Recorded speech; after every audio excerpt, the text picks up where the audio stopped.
அகம் நீ ஜகம் நீ அணுவான உலகின் அகலம் நீ எறும்பின் இதய ஒளி நீ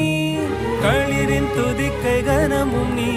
ஆயிரம் கை உண்டென்றால் நீ ஒரு கை தரக்கூடாதா ஈராயிரம் கண் கொண்டாய் உன் ஒரு கண் எனை பாராதா உன்னில் சரணடைந்தே